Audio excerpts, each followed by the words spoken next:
Yanaweza akasemwa mengi kuhusiana na kiwango kinachoonyeshwa hivi sasa na Yanga ya kocha Pedro Gonçalves, hususan katika ligi kuu Tanzania bara, kwamba Yanga inaonekana imedrop kiwango chake, lakini kimsingi kinachoiponza Yanga sio jambo lingine isipokuwa ni ubora wake yenyewe katika msimu uliopita 2024 2025. Ni kwamba tunakumbuka vizuri Yanga msimu uliopita baada ya mechi 30 za ligi ilikuwa imebulldoze, imetawala karibu katika kila eneo, wakati ikitoa ubingwa wa 4 mfululizo wa ligi kuu Tanzania bara.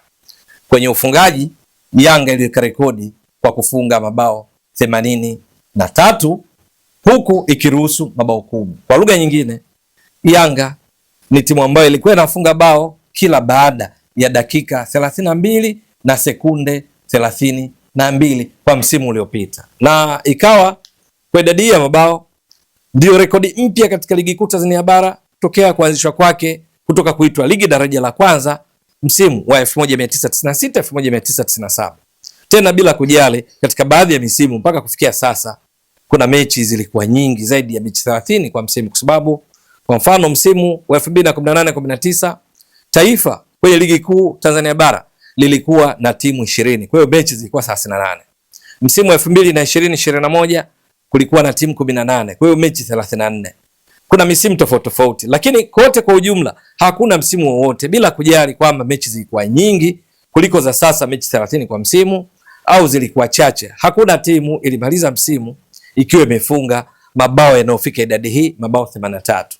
Lakini Yanga kuruhusu mabao 10 ilikuwa ndio timu yenyewe kutimara zaidi, ikiruhusu bao kwa wastani kila baada ya dakika 270. Ikawa bingwa kwa points 82 ambazo kwa Yanga yenyewe ni rekodi, lakini katika ligi ni rekodi kwa pale ambapo timu zilikuwa 16. Hakuna msimu ambao kuna timu imefikisha pointi 82, kwa sababu ni 82 kati ya 90.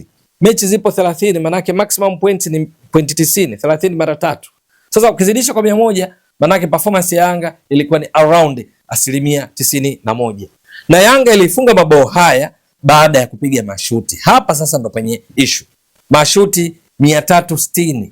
Kati ya haya mashuti 204 yalilenga shabaha, ikafunga mabao 83. Kwa hiyo goal conversion rate, wastani wa uwezo wa kubadilisha nafasi kwa mabao, unapatikana kwa kuchukua mabao yaliyofungwa ambayo ni 83, jitihada zilizofanyika ambazo ni mashuti 360, ukizidisha kwa 100 ndio unapata goal conversion rate ambayo utaona ilikuwa ni around 23%. Sasa kwenye maeneo haya ndio ambayo hivi sasa ukizama ndani zaidi small details utagundua ndipo ambapo Yanga kwa vigezo vyake yenyewe yaweza ikawa kuna kulaumiwa, kwa sababu ni kweli kuna maeneo imeshuka kwa vigezo vyake. Hapa msisitizo, kwa sababu ukienda kwenye vigezo vya ligi nzima, kwenye msimamo wa ligi kuu Tanzania bara hivi sasa Yanga iko kileleni, ina pointi 37 ambao ni performance ya around 82%. Bado ni performance ya juu. Kwenye mabao Yanga hivi sasa ipo kileleni mwa msimamo wa ligi ikiwa imefunga mabao 31, imeruhusu mabao 2. Ndio timu iliyofunga mabao mengi kuliko timu zote katika ligi kuu Tanzania bara mpaka sasa, licha ya kwamba imecheza mechi 15 wakati kuna timu zimecheza mechi 17 kama JKT Tanzania.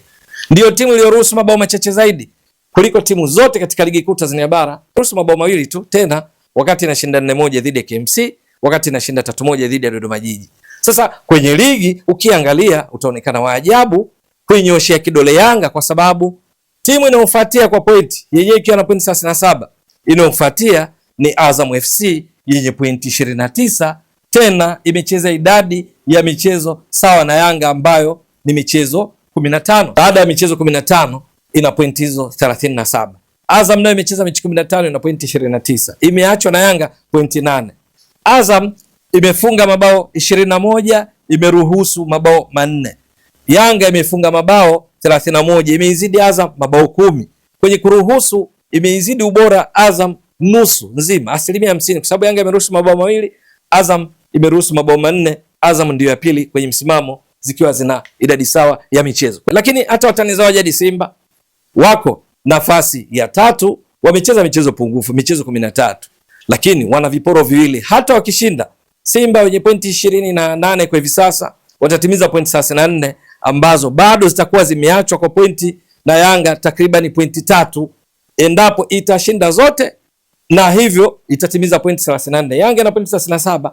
Kwenye mabao Simba imefunga mabao 21 kwa michezo 13, Yanga mabao yale 31, ina maana imezidi mabao 10. Kwenye kuruhusu Simba isharuhusu mabao 6 hivi sasa, Yanga imeruhusu mabao 2.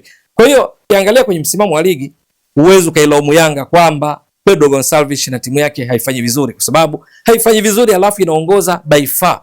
Maana yake utakuwa uzitendei haki timu nyingine. Lakini kimsingi ni kwamba ukilinganisha Yanga yenyewe na msimu uliopita unaweza ukapata ya kunyoshea kidole, mojawapo ikiwa ni namna ya kufunga mabao, naweza ukasema hapo, lakini pia ukaangalia namna inavyozuia na jitihada zinazofanyika. Sasa Yanga kwa mfano katika mechi 3 zilizopita zinaonyesha kweli kuna kudecline katika uwezo wake wa kufikia wapinzani na kufanya majaribio. Msimu uliopita wakati ligi ikikamilika mechi 30, Yanga kupiga mashuti 360. Manake Yanga ndio timu iliyokuwa inapiga mashuti mengi zaidi kuliko timu yoyote katika ligi. Lakini Yanga kupiga mashuti 204 yaliyolenga shabaha. Kwa wastani shot on target Yanga ilikuwa inapiga mashuti around mashuti 7 kwa kila mchezo. Lakini hivi sasa Yanga kwenye eneo hilo na hasa katika mechi za karibuni imekuwa ikidrop, na ndio maana inakuwa rahisi kwa wanaoifuatilia Yanga na kuipima yenyewe kusema dhahiri shahiri kwamba Pedro Gonçalves ana jambo la kufanya. Ndio sababu zipo nyingi, mechi back to back, ligi ratiba iko tight na kadhalika. Lakini pamoja na yote hayo, maana wapo wapinzani wake wanafanya majaribio mengi kuliko wao wakati nao wanakabiliana na changamoto kama Yanga. Lakini pia wachezaji wengine waliosajiliwa basi wanaopata nafasi na wao waonyeshe kile ambacho wale wanaoanza hufanya, wala wafikia hata nusu yake, kwa sababu vinginevyo wanaweza wakajikuta kweli wananyoshewa kidole kwamba Yanga imeshuka kulinganisha na kiwango chake. Na kubwa ambalo kocha Pedro Gonçalves anapaswa kulifanyia kazi sana ni katika eneo la mwisho. Kwenye mechi 3 mfululizo Yanga imekuwa dhaifu mno katika kufanya majaribio ya kulenga shabaha kwa wapinzani. Ndio inafika lakini mashuti hayalengi shabaha. Mfano katika mechi dhidi ya watani zao wa jadi Simba, Yanga mpaka mapumziko haikuwa na shuti lolote la kulenga shabaha. Kipindi cha pili ikacharuka ikapiga mashuti 2 yaliyolenga shabaha, shot on target. Nazungumzia yaliyolenga shabaha sababu ndio ambayo mwisho wa siku inaongeza nasibu ya kufunga. Lakini hii ni mechi dhidi ya Simba ambayo Yanga ilizidiwa kwenye umiliki wa mpira, Yanga ilizidiwa kwenye kufika eneo la mwisho, kwa sababu mechi nzima Yanga ilipiga mashuti 6 katika mechi hii, alafu 2 yalilenga shabaha, wakati watani zao jadi Simba walipiga mashuti 8, 3 yalilenga shabaha. Mechi dhidi ya Azam, Yanga mpaka mapumziko kama ilivyokuwa katika mechi dhidi ya Simba, mechi dhidi ya Azam mpaka mapumziko Yanga haikuwa na shuti lolote la kulenga shabaha. Kipindi cha pili hali iliendelea kwa hivyo ngumu, dhaifu hali katika kufanya majaribio ya kufunga. Dakika 83 ndipo Yanga wakapiga shuti la kwanza la kulenga shabaha na likawa ndio hilo hilo. Alilipiga Laurindo Depo kwa kichwa, mpira wa crossi wa Israel Patrick Mwenda. Ni mpira mzuri wa kichwa aliupiga, lakini haukuwa na nguvu hivyo kiasi cha kumtikisa golikipa Aishi Manula. Mechi zima wakapiga shuti 1 dhidi ya Azam, shuti 1 on target. Mechi dhidi ya TRA United kwenye uwanja wa Sheikh Amri Abeid jijini Arusha, Yanga mpaka mapumziko kwa mara nyingine hawakupiga shuti lolote la kulenga shabaha dhidi ya TRA United.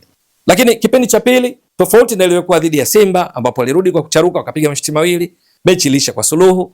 Mechi dhidi ya Azam walicharuka wakarudi wakapiga shuti 1, mechi ikaisha kwa suluhu. Lakini mechi dhidi ya TRA United hata kipindi cha pili walipojaribu kucharuka hawakuweza kupiga shuti lolote la kulenga shabaha katika mechi ambayo mpaka mapumziko walikuwa wanamiliki mpira kwa 73%, wenyeji TRA 27%, lakini overall mechi zima Yanga possession walikuwa wanamiliki mpira kwa 70% kulinganisha na wageni 30%, lakini Yanga mechi zima haikupiga shuti lolote la kulenga shabaha kati ya mashuti 7 waliopiga, wakati wenyeji TRA walipiga mashuti 5, 2 yalilenga shabaha. Sasa haya ni maeneo ambayo bila shaka kocha Pedro Gonçalves na kikosi chake watapaswa kufanyia kazi, kwa sababu inapozungumzwa kwamba kiwango chao kinaenda chini, sio tu kwenye kucheza ambako wengi wanafahamu juu ya hali ngumu wanayopitia Yanga, wanaopitia watani zao jadi Simba, Azam, Singida Black Stars, kucheza back to back ili kufidia michezo ambayo wao ni viporo hawakuicheza wakati wakikabiliwa na michuano ya kimataifa. Lakini tunazungumzia kwamba kufika na kufanya majaribio ya kufunga, hili wanapaswa kulifanyia kazi, kwa sababu kwa kulinganisha na Yanga yenyewe, Yanga kinachotambulisha zaidi msimu uliopita mpaka wakafanikiwa ni uwezo wa kufika kubombadi wapinzani kwa mashuti na hatimaye kuongeza nasibu ya kufunga. Yanga mpaka sasa imepiga mashuti 53 yamelenga shabaha, halafu mabao iliyofunga ndio hayo mabao 31. Matokeo yake unagundua kwamba Yanga ukilinganisha na msimu uliopita kuna tofauti kubwa sana katika uwezo wa kufanya majaribio, ambapo mechi 3 kwa ujumla Yanga imepiga mashuti 3 tu ya kulenga shabaha katika mechi ambazo zilikwenda kwa suluhu nilizozitaja kama mfano. Sasa kocha Pedro Gonçalves bado anayo nafasi, kwa sababu Yanga ina mechi 15 za kumalizia msimu. Namna pekee kwa sasa inayomlinda ni kwamba Yanga inafanya vizuri, inaongoza, lakini kwa kumkumbusha, yeye ametoa kijiti kilichoachwa na Romain Folz aliyeachishwa kazi kwa sababu ya madai ya baadhi ya mashabiki wa Yanga kwamba Yanga haichezi vizuri. Yaani hata pale iliposhinda bado walikuwa waridhiki. Ndio stories zilianza hivyo. Matokeo yake baada ya kipigo na Silver Strikers katika mechi ya kuania kufuzu hatua ya makundi ligi ya mabingwa barani Afrika waliocheza Malawi, ikawa ndio safari.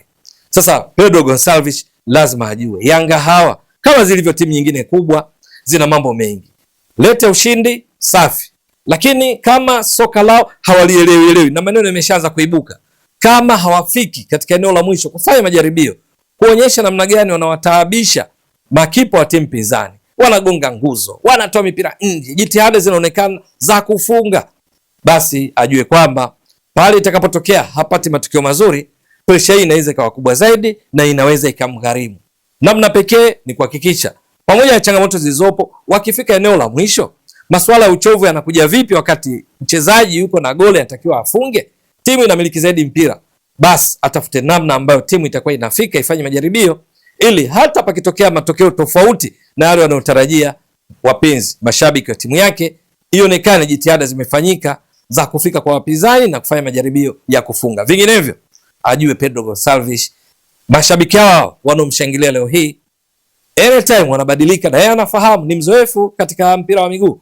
Lakini kwa timu kubwa kubwa kama Yanga, nongo inakuwa kubwa zaidi endapo timu haionekani ikifanya majaribio ya kutosha ya kufunga, ili hata ikifungwa ionekane kwamba siku haikuwa nzuri. Sasa Yanga imekuwa mfululizo, uwezo wake wa kufika kwa wapinzani na kufanya majaribio umekuwa wa chini mno. Sababu zipo nyingi, ndio, lakini mwisho wa siku matokeo yakiwa tofauti, watasahau yote alifanyia kazi hili kwa kushirikiana na wachezaji waliopo. Ni kweli kuna changamoto, majeruhi wapo kadhaa, lakini waliopo bado wanao ubora wa kuweza kufika eneo la mwisho na kufanya majaribio.